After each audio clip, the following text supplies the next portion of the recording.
Gaspard, Linky et compagnie, touche pas à mon compteur, l'émission du collectif du même nom.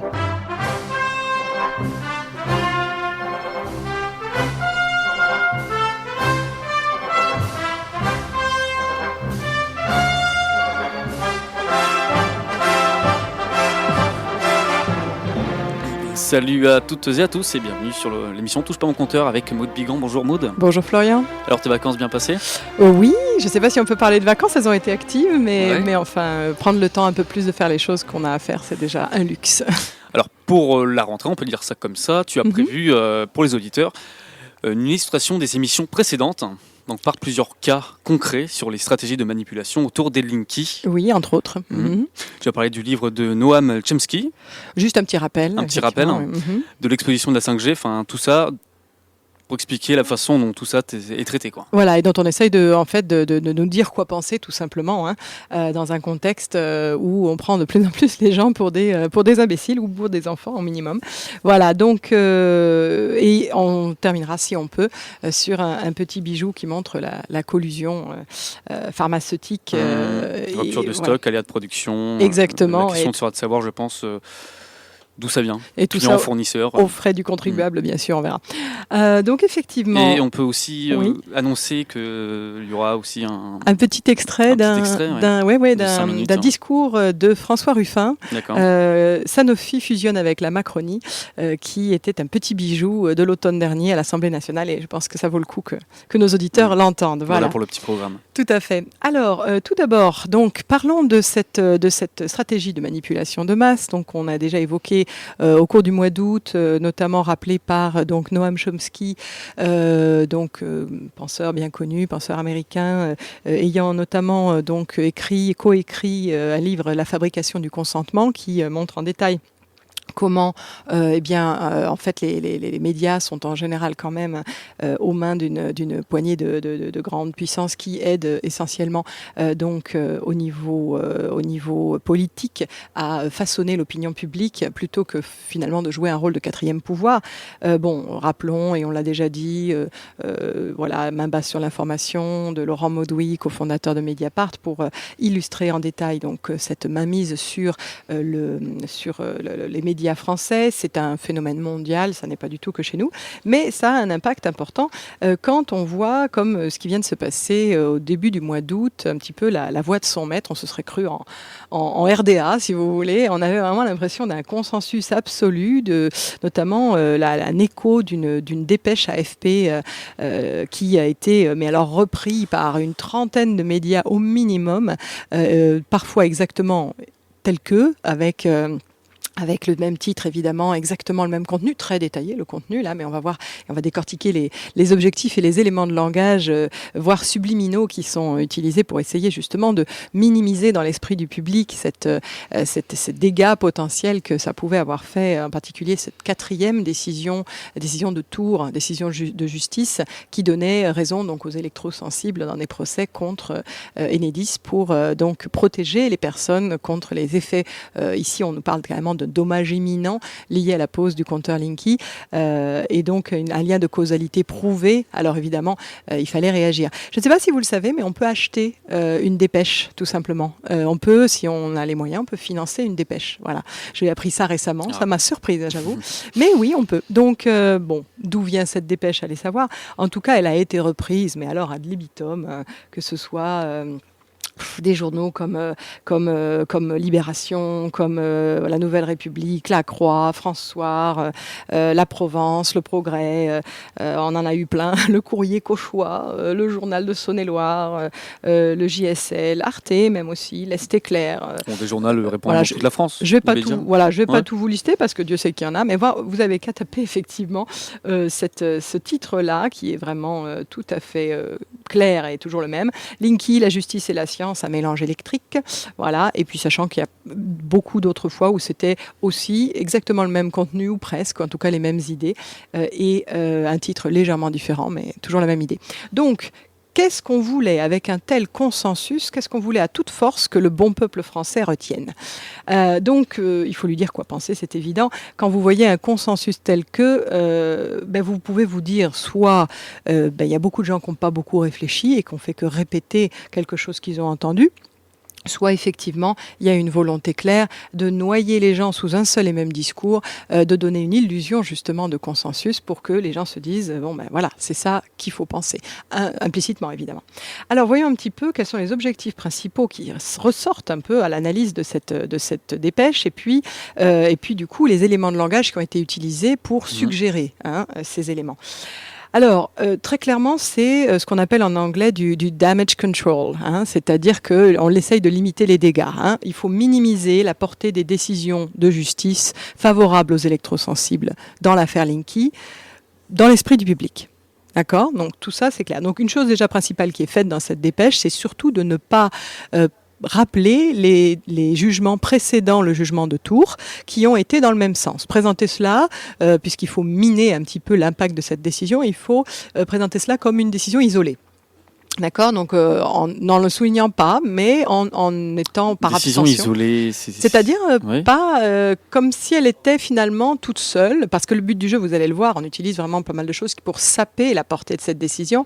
Donc, si on a l'air de dire que c'est la 4e d'une série qui a commencé il y a 6 mois, ça, évidemment, c'est un petit peu plus difficile d'atteindre l'objectif de minimiser cette décision. D'autant plus qu'il y en a eu une sur Grenoble juste après, d'ailleurs. Mais au moment où la dépêche est sortie, cette dépêche AFP est sortie, eh bien, il n'y avait pas encore cette décision de Grenobloise qui était la 5e décision donc favorable dans cette même lignée. Voilà. Alors, l'idée, c'était quoi ? De faire passer également le fait que non, le Linky n'est pas dangereux. Également, la portée, c'était l'EHS, l'électrosensibilité n'existe pas ou n'est pas reconnue, en tout cas, et implicitement, les ondes seraient sans danger, c'est-à-dire, en tout cas, on ne peut pas prouver qu'elles seraient dangereuses. Tout cela dans cet objectif, bien sûr, qu'il y a derrière, qui est de faire accepter la 5G au grand public, sachant qu'il commence à avoir des levées de boucliers. Alors, on ne va pas détailler en détail aujourd'hui cet élément-là, mais on reviendra, on fera une émission spéciale 5G, là, sur le mois de septembre, puisqu'on n'a pas eu le temps sur l'été. Et effectivement, on verra qu'on est très très loin de cas isolés. Il y a des levées de boucliers partout, y compris en Belgique, y compris en Suisse, y compris aux États-Unis également. Depuis la dernière émission sur la 5G, il y a peut-être des évolutions, des trucs à dire. Bien sûr, il y a tout à fait, même à l'international. Donc voilà, mais c'est ça qui se profile à l'horizon. Donc surtout, commencer à douter du Linky, c'est commencer à douter des ondes et c'est commencer donc à préparer des difficultés pour la 5G. Donc il est grand temps de rassurer le bon peuple. Et puis il y a des éléments évidemment secondaires. C'est-à-dire qu'on tape dans cette dépêche sur le professeur Belpom et les certificats médicaux qui ont pu être utilisés et on généralise, sachant qu'il y a eu plus de 200 médecins qui ont fourni des certificats médicaux dans le cadre de ces affaires qui ont été évoquées par MySmartCab. Donc 200 médecins différents qui ont fourni des certificats médicaux pour prouver, pour attester des difficultés vécues par les électrosensibles en question qui ont été dans ces différents procès. Et en fait, là, ce qu'on essaye de faire en tapant sur le professeur Belpom et en essayant de semer le doute, c'est de potentiellement dissuader les médecins à l'avenir de faire des certificats en menaçant implicitement des foudres du Conseil de l'ordre, quoi. On verra les éléments de langage qu'ils utilisent. Et puis, il y aurait également en filigrane, et même si ce n'est pas dit, une pression mise sur les juges pour qu'ils évitent le ridicule, entre guillemets, de telles décisions. J'utilise ce terme ridicule à dessein parce que dans le jugement de foi, Maître Picmal, l'avocat d'Enedis, a utilisé justement ce terme dans une sorte de menace peut-être un peu voilée, je n'en sais rien. C'était dans sa plaidoirie où il évoquait le ridicule de la décision toulousaine. Il y avait déjà celle de Bordeaux aussi, mais celle-là, il l'a passée sous silence. C'est pareil, c'est toujours mieux d'avoir l'impression qu'il y a une seule décision isolée jusque-là. Donc, cette décision toulousaine, ridicule, ne manquerait pas d'être invalidée en appel, etc., etc. Ce qui mettait subtilement une pression sur le juge, évidemment, qui n'a pas écouté, fort heureusement. Et donc, là, si vous voulez, on est exactement dans le même cas. Vous verrez, dans cette dépêche, on martèle et on ramène sans arrêt des arguments liés, destinés à décrédibiliser, à rendre, disons, à caricaturer comme peut-être légères, contradictoires, non fondées, pas scientifiques, les décisions des juges. Donc, sous-entendu, quelque part, qu'un juge qui irait dans le même sens que ses précédentes décisions, eh bien, pourrait risquer lui aussi le ridicule de prendre une décision non fondée. Voilà. Donc c'est très très clair. Donc on est dans un message envoyé au grand public, mais également des avertissements plus ou moins voilés envoyés aux médecins pour les dissuader de faire des certificats et aux juges pour les dissuader d'aller dans ce sens-là aussi. Voilà. Alors j'ai classé quelques arguments. Alors par exemple, les décisions de justice qui seraient incohérentes, légères, contradictoires, provisoires. Je vous cite quelques éléments de langage de cette dépêche. Alors, dans la même semaine, un tribunal a accepté de demander des demandes de particuliers opposés à la pose des compteurs Linky, tandis qu'un autre a rejeté des requêtes similaires. On parle de décisions contradictoires et encore provisoires. Pourquoi justice et science s'opposent-elles parfois ? Eh bien, on parle de causalité juridique et causalité scientifique. Les deux sont dissociés. La justice peut établir un lien de causalité alors même qu'il n'y a pas de certitude scientifique. Le tribunal n'a pas les compétences scientifiques pour trancher ce point. Ce que dit le jugement, c'est que le retrait ou l'absence de pose du compteur sont justifiés pour certaines personnes sur la base des preuves qu'elles apportent, les certificats médicaux, que cette dépêche, se dépêche de saper par ailleurs en jetant le doute sur leur véracité et par rapport à, par exemple, au professeur Bellepomme. Ces décisions ne sont que provisoires, car prises après des procédures en référé. La suite de ces procédures et les jugements sur le fond permettront d'y voir plus clair en établissant une jurisprudence. Sous-entendu, tout ce qui a eu jusque-là n'établit aucune jurisprudence. Voilà, il n'y a rien qui se dégage de cette décision puisqu'ils ignorent toutes les précédentes décisions. Voilà. Donc c'est justement essayer de faire que dans le public, dans l'esprit public, il n'y ait pas justement cette idée qu'il y a une jurisprudence qui est en train de s'établir avec 5 décisions favorables maintenant. En tout cas, ce qui est mentionné surtout, c'est que c'est le côté juridique et scientifique qui sont vachement opposés. Ouais. Voilà. Donc ça, c'était les arguments qui cherchent à saper, à minimiser, si vous voulez, la portée de cette décision. Ensuite, ils insistent également sur le fait que la majorité des plaignants ont été déboutés partout en France, plutôt que de mentionner les autres jugements qui ont été favorables aux électrosensibles. Alors, un autre élément de langage, c'est que la science, avec un grand S, n'indique aucun danger du Linky pour la santé. Alors, voici par exemple des éléments de langage qu'on trouve dedans qui, je répète, sont autant de petites bulles subliminales qui sont destinées à laisser, sans en avoir l'air, une impression dans l'esprit du public, de façon inconsciente. Alors, vous avez donc la décision, alors qu'aucun risque n'est scientifiquement prouvé. Pourtant, ce lien de causalité n'est pas reconnu par la science. Dans un avis de 2016 confirmé en 2017, l'agence de sécurité sanitaire ANSES a jugé très faible la probabilité que ces compteurs puissent avoir des effets nocifs. Donc ça, on est dans des situations, si vous voulez, où en plus, les juges, au contraire, ont généralement pris leurs décisions favorables parce que les experts du comité d'experts de l'ANSES avaient dit que, il y avait très peu de littérature sur l'effet sur la santé de ces compteurs communicants et du CPL, et que donc il fallait faire plus d'études parce qu'actuellement, en gros, on ne savait pas. Et d'autre part, ils recommandaient la pose de filtres pour les gens qui en faisaient la demande. Alors ça, c'est emblématique, si vous voulez, parce que comme on va le voir dans le deuxième document dont je vous parlais tout à l'heure, c'est-à-dire le document des décodeurs, la vidéo des décodeurs sur la 5G, où ils accusent les scientifiques qui s'insurgent contre la 5G de faire ce qu'on appelle du cherry picking, c'est-à-dire de cueillir les cerises, c'est-à-dire prélever ci ou ça et laisser de côté telle ou telle information qui pourrait au contraire venir contredire le message que l'on cherche à faire passer. Petits éléments, mais sélectionner les éléments qu'on cite pour dessiner une image, enfin une idée dans l'esprit du récepteur du message. Voilà.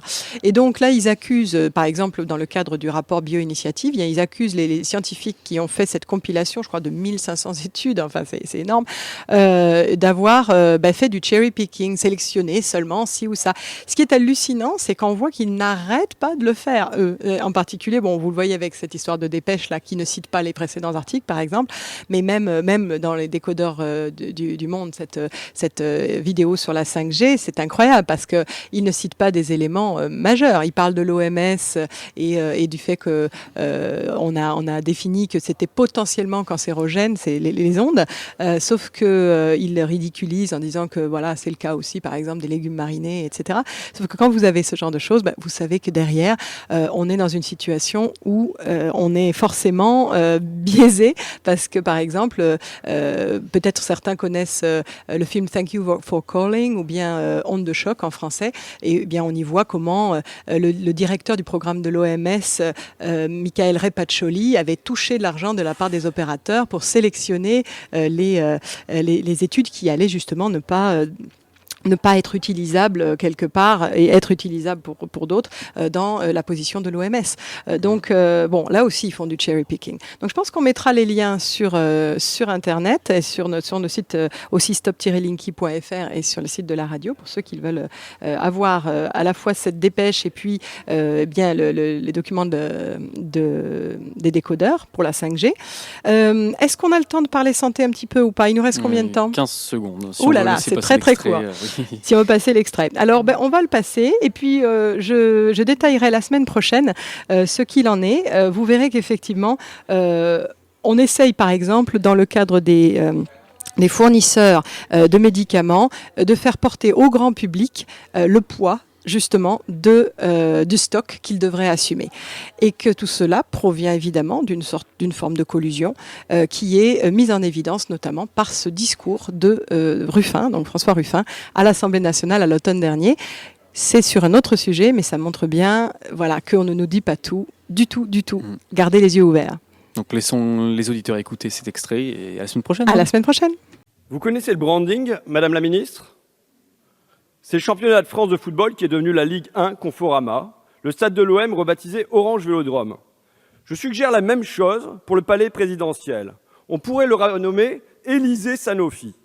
Dans notre assemblée, là, derrière vous, on ferait comme pour les joueurs de football. Vous savez, un grand panneau avec tous les sponsors. Pfizer, AstraZeneca, Genzym, BMS, Novartis. Sur les écrans, là-haut, on lirait « L'article 14 vous est offert par Servier », avec peut-être une page de publicité. Nos débats gagneraient en clarté. Les Français sauraient avec franchise pour qui se fait la loi. Pour eux ou pour Big Pharma. Vous comprenez pas pourquoi je raconte ça? Ou vous feignez de ne pas comprendre? Alors je vais revenir sur 3 jours. 3 jours cet été. 3 jours qui devraient faire scandale. Le dimanche 8 juillet à la radio, qu'entendait-on sur France Info? L'usine Sanofi de Mourinx, près de Pau, rejette dans l'atmosphère 190 000 fois plus de bromopropane, une substance cancérigène, 190 000 fois plus de bromopropane que les normes autorisées. 190 000 fois plus. Ces rejets duraient depuis des mois. Et en fait, d'après le préfet, depuis des décennies en catimini. Le lendemain, lundi 9 juillet, me parvient cette info. Le Dolder sera le soir même reçu par Emmanuel Macron à l'Élysée. Qu'est-ce que le Dolder ? C'est un club très privé, voire secret, qui rassemble les 25 plus gros labos du monde, les Merck, les Pfizer, les Novartis. Et cette année, à Paris, c'est Olivier Brandicourt, le directeur général de Sanofi, qui préside. À quel coup de bol, on se dit. Notre président va taper du poing sur la table. On le connaît, Manu. Il sait parler cash aux Gaulois réfractaires, aux chômeurs qui n'ont qu'à traverser la rue, aux retraités qui se plaignent sans cesse. Alors il va leur dire tout net à Sanofi aussi. Maintenant, vous allez arrêter vos bêtises. À Mourinx, vous allez investir dans la sécurité, me remettre l'usine d'équerre sans chipoter. Mais c'est pas tout. Qu'est-ce que vous avez fichu avec la dépakine? Vous saviez que chez le fœtus, la dépakine produit de l'autisme. Vous le saviez depuis 20 ans. Vous le saviez et vous n'avez rien dit. Vous avez continué à prescrire la dépakine aux femmes enceintes. Le résultat, c'est quoi? 30 000 enfants, au moins 30 000 enfants qui souffrent d'autisme. 30 000 familles touchées. Et vous refusez de payer? À vos actionnaires, vous versez un pognon de dingue, 6 milliards d'euros, 6 milliards en une seule année, 90 fois le Téléthon, 6 milliards d'euros, mais pour les victimes, rien, 0 indemnité. C'est l'État qui payera, vous dites. Aux Français de régler vos saletés. Vous vous moquez de qui? Alors, je vous préviens, vous allez me changer tout ça et très vite. Sinon, ça sera des perquisitions partout. Sur tous vos sites, chez vous, dans vos résidences secondaires, à la mer, à la montagne, vous enlèverez la cravate, la ceinture, les lacets et garde à vue pour tout le monde, pour tout votre conseil d'administration. Ah, je m'en fais réjouir d'avance.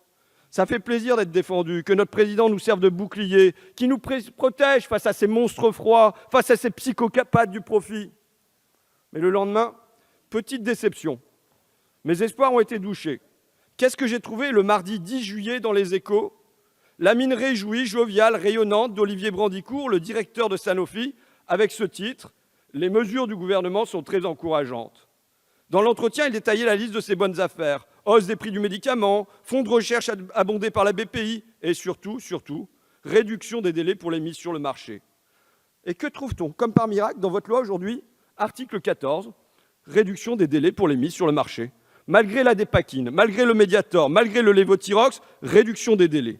Le Dolder a fait ses courses à l'Élysée et votre gouvernement a tout accepté. C'est un bon retour sur investissement pour Serge Weinberg, le PDG de Sanofi. Il y a une paire d'années, c'est lui qui lançait ce conseil au jeune Emmanuel Macron « Enrichissez-vous ». À son poulain, il a ouvert les portes de la banque Rothschild. Puis, pour la campagne, il a ouvert son carnet d'adresses et son carnet de chèques. En retour, à peine élu, Emmanuel Macron lui a ouvert ses bras. C'était en direct de l'Élysée, sur BFM, le jour de son intronisation. Le nouveau président de la République fendait la foule et embrassait le PDG. Pour ces crimes et délits, Sanofi n'est donc pas puni, vous les récompensez.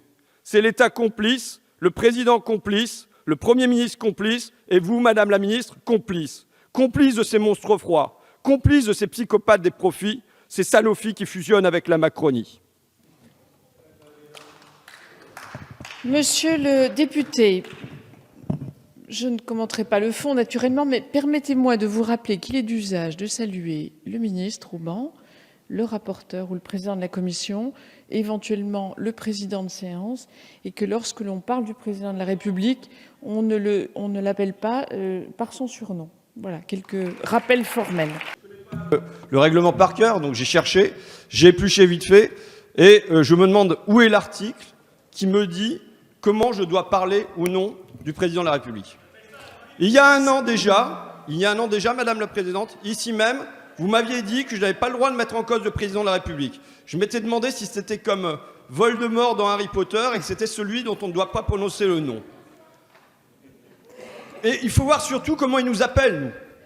Comment il traite les Français? Des gens qui ne sont rien, des Gaulois réfractaires, des fainéants, des femmes illettrées. Il me semble que je suis nettement, très nettement en dessous de tout ça.